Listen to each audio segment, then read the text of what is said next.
name is Samantha Mowat. I'm a clairvoyant psychic and a contactee, and today I'd like to discuss with you a component about being a contactee and an abductee and experiencer that many people may not really take into account.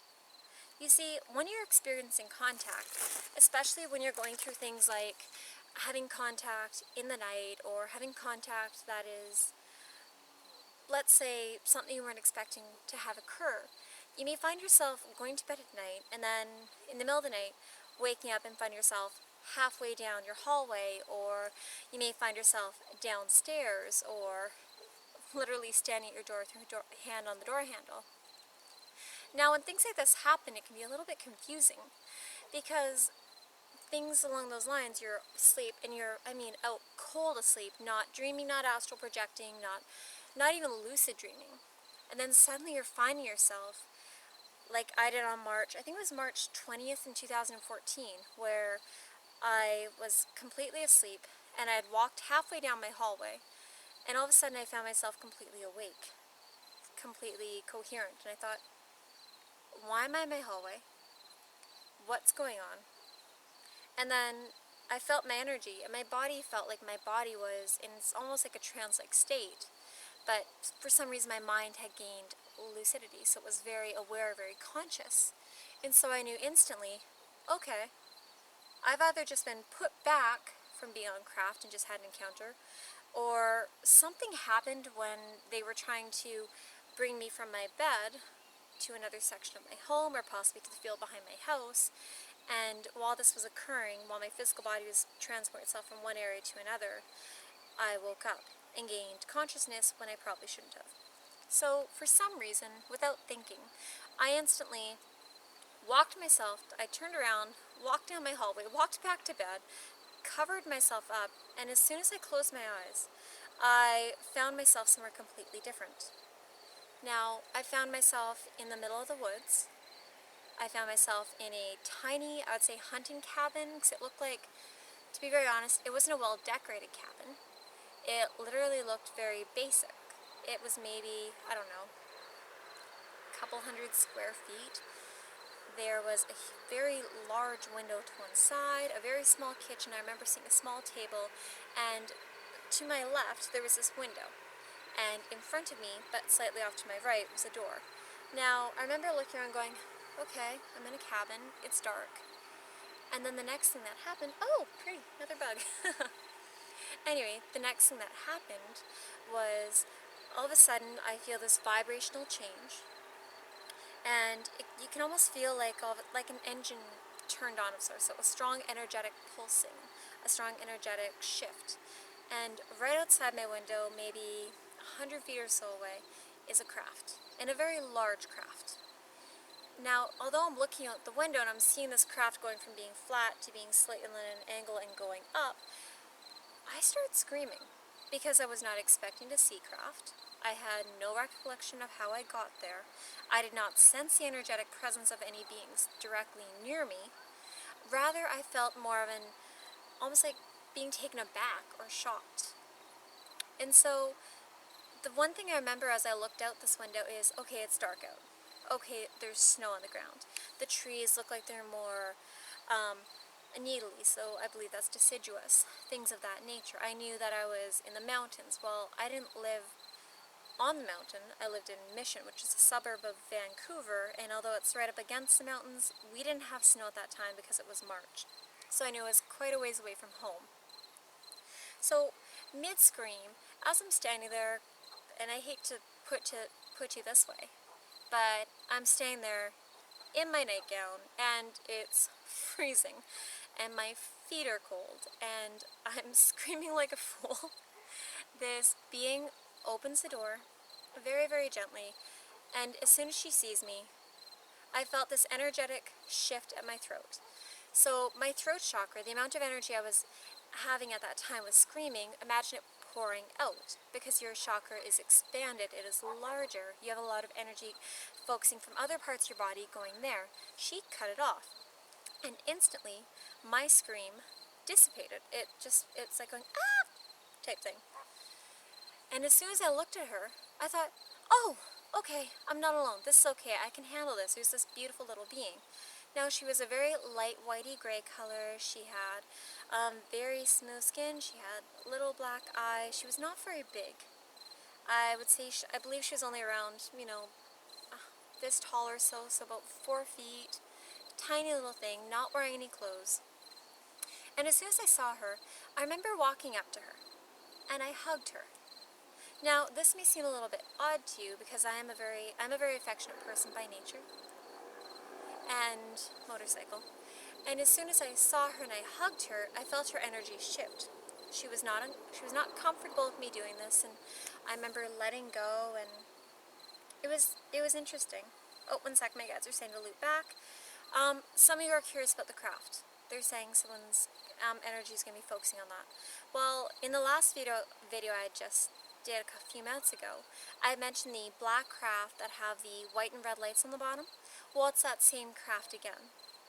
The ones I've seen with the tans, the ones I've seen with whitey gray ones, things along those beings. So they almost look like a variety of gray, but completely different because they don't have the same energy, they don't have the same soul origin, they don't have the same home origin. It's just a similar physique, so to speak. Now, getting back to it, I remember that this being, she walked up to me, and although I had just hugged her, I stepped back and I put my arms by my side, knowing that I had made her uncomfortable. And so she began to lead me outside of this cabin. I don't remember her closing the door. I don't even remember seeing her hand up by the door. All I knew is the door had just opened when she walked through. Now, there was some snow on the ground, and around this cabin, I remember knowing it was square in shape. And there was a slight little, almost like pavement, pardon me for scratching my nose, kind of like a walkway around it.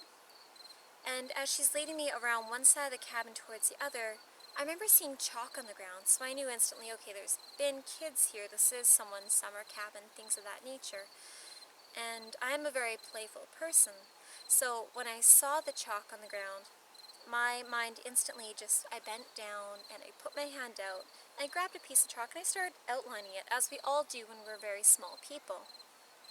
And her energy felt very fascinated by this. She was curious about what was going on. She wanted to know, okay, so how are you using that chalk? Okay, it's interesting that you're putting your hand down like that. It's almost like she was observing and studying and trying to get a better understanding, or at least enjoyed watching as I was doing it. Now, next I had grabbed her hand. And as I grabbed her hand and put it down, I remember feeling that her wrist was much smaller than mine, that her hands were very delicate and very feminine in essence, in one sense, because they didn't really have a lot of muscle to them, and their bones weren't knotty as many of ours are. They were just very smooth and precise.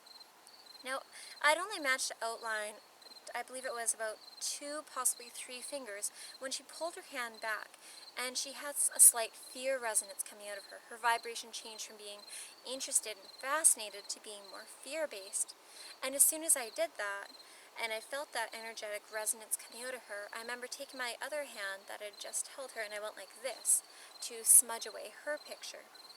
She was all right with my hand outline being there, but not hers.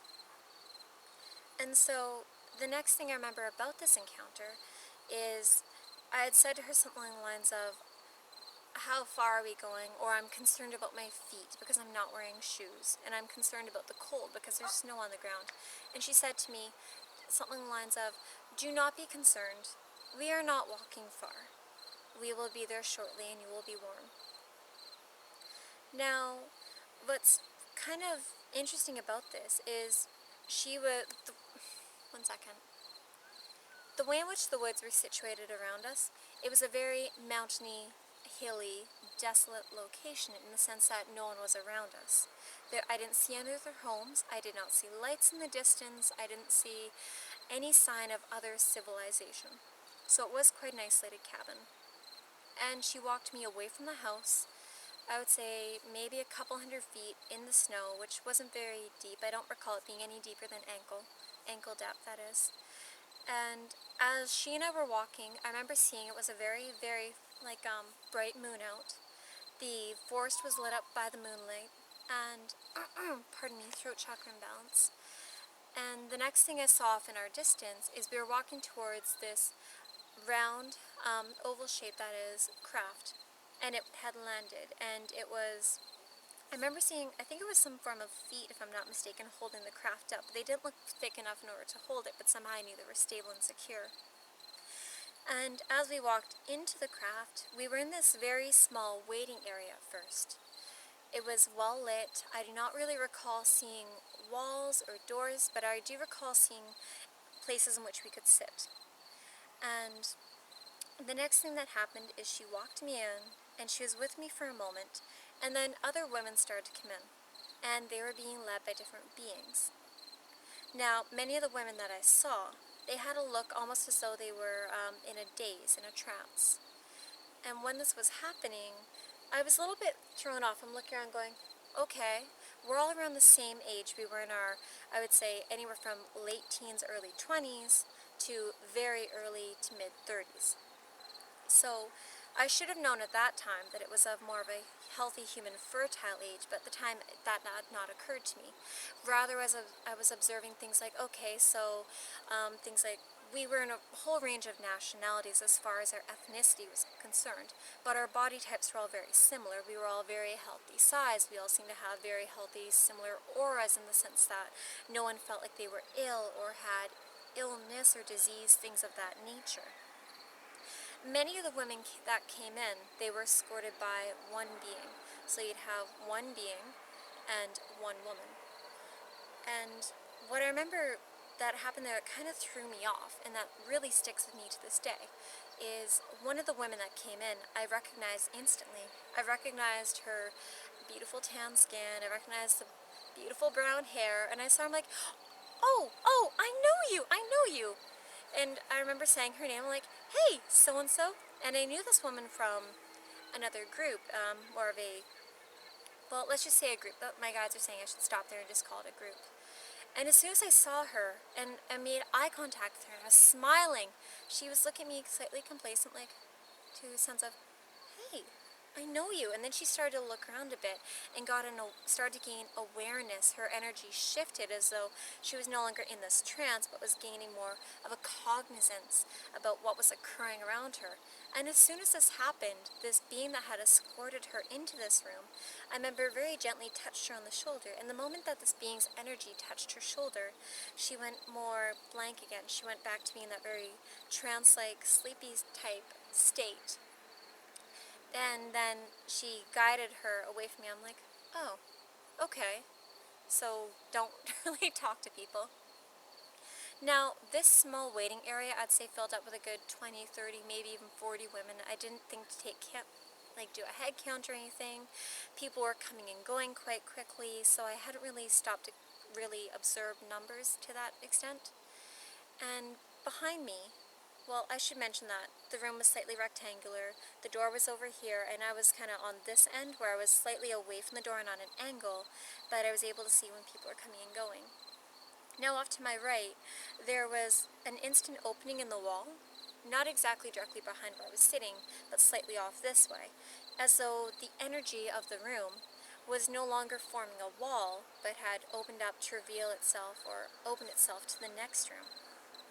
And as this happened, it was quite interesting, as though it changed properties, so to speak, from being physical to being no longer there.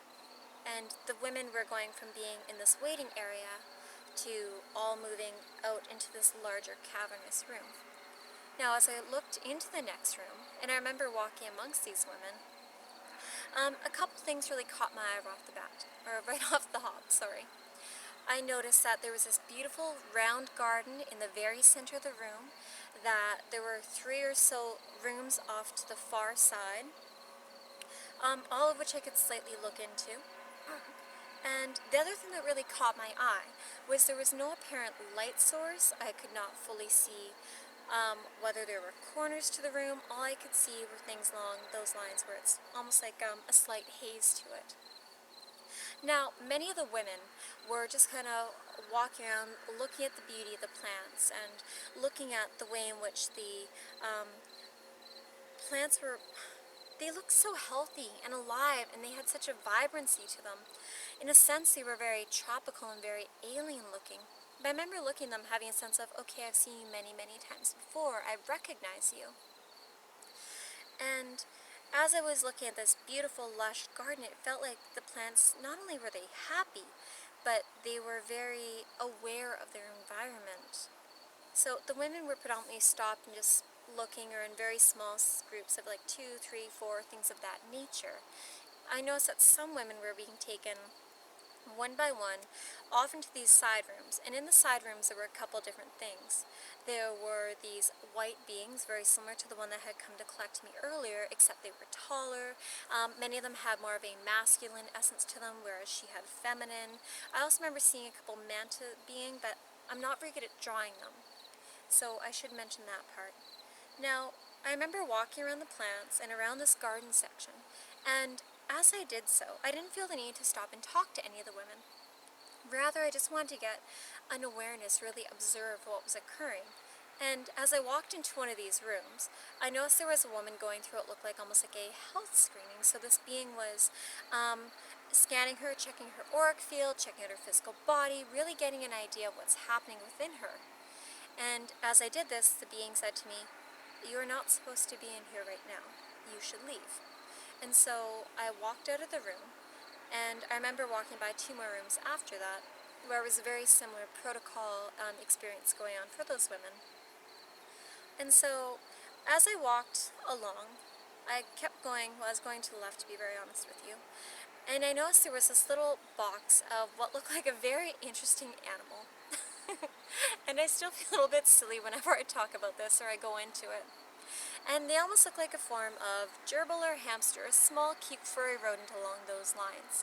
And when this happened, I walked up to them, and I was walking very, very slowly, and I was like, "Oh, yay, I can pick one up. I love animals. I love petting animals. I love spending time with them."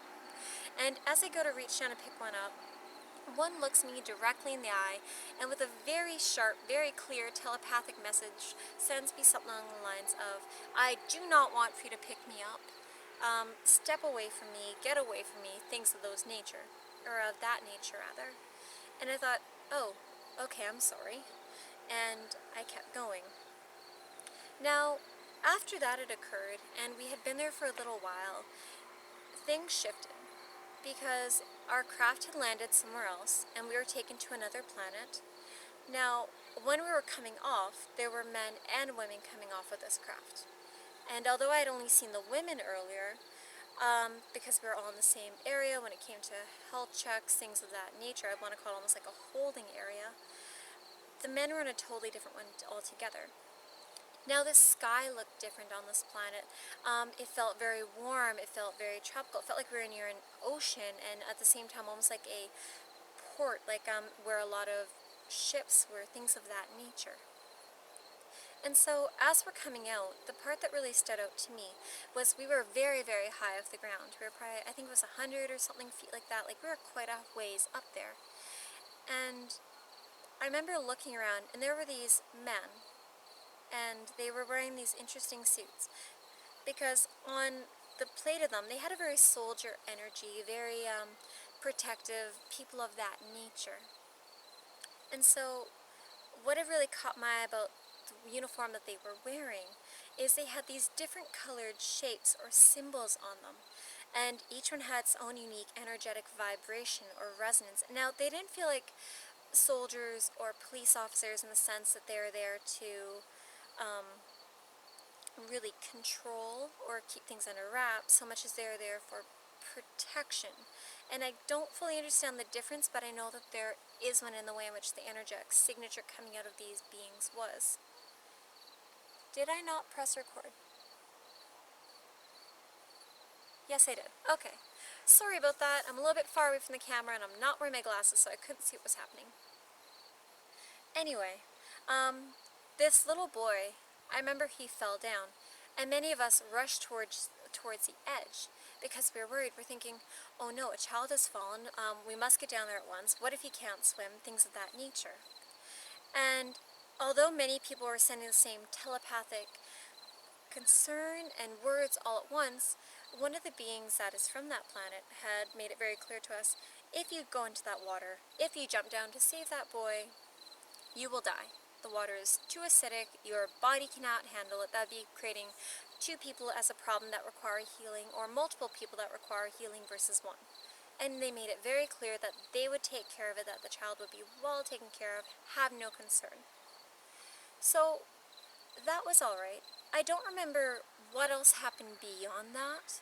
I probably recall a few more things if I go through my diary, rather than trying to go off what I recall to help give you a better idea of how contact is occurring. When I returned home that morning, and I was a little bit, to be very honest, I wasn't happy after that encounter. I had anxiety, I was crying, I was overwhelmed with emotion, and my poor family got to deal with it. And then one thing that really stuck true in my head was my dad had said to me, if you're that overwhelmed with what's going on an ET level, on a psychic level, on even just the level of everything that's occurring in your life, why don't you ask him to stop? And as soon as he said that, I remember thinking, well, I can't. I've agreed to this. This is what my soul has agreed to. I agreed to help with making psychic abilities normal. I've agreed to help with making extraterrestrial contact normal, making multidimensional contact, and bring forward the fact of life on other worlds and contact that our race has been having with them, a commonplace thing. And although that suggestion was made, I knew it was something that I was not able to do. For those of you who have not made soul contracts of the same level, and you do not wish to maintain having your experiences, you are able to tell the beings that you're in contact with that you do not wish to maintain your experiences. Your soul is able to get out of them if you are feeling as though your soul cannot handle them, if you're feeling as though they're not something that you really wish to be doing.